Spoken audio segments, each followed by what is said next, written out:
מכניסי רחמים, הכניסו רחמנו,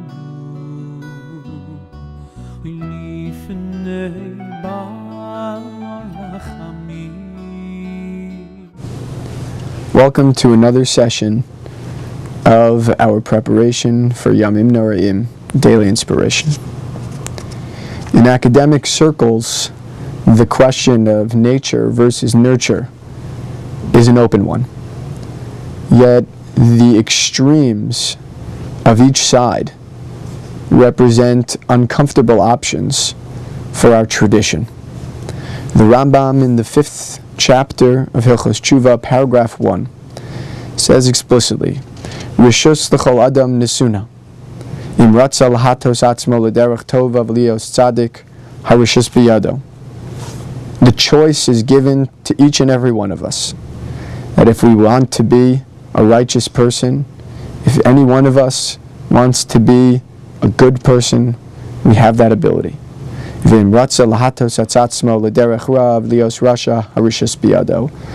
conversely, God forbid, if we want to choose to be bad people, to be wicked, that choice is ours for the making as well.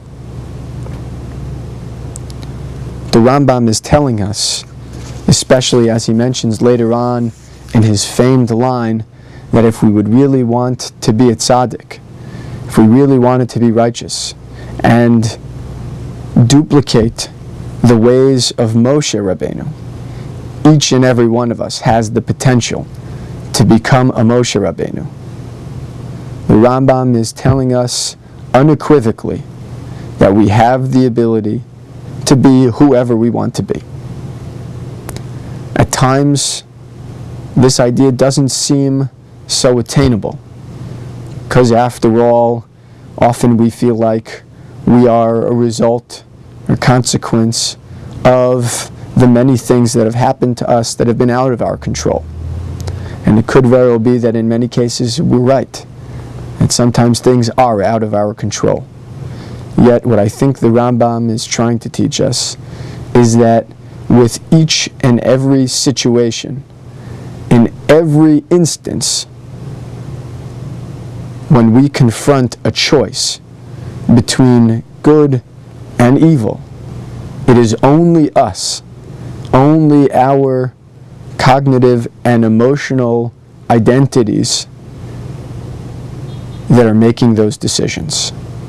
And anything that happened to us years and years ago, or any genetic makeup that we may possess, is irrelevant when it comes to each and every small decision that we make.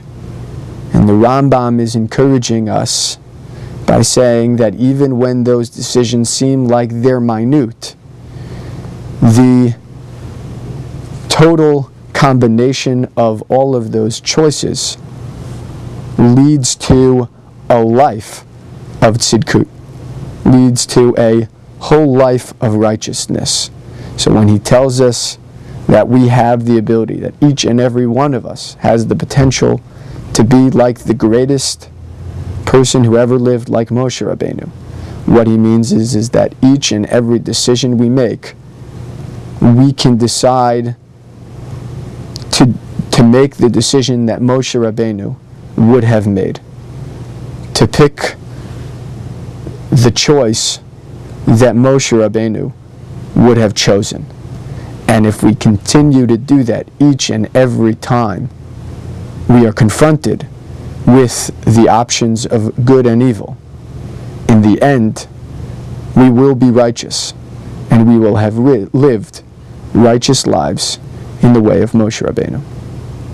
Wishing you and yours a chesima tova and a good yantif.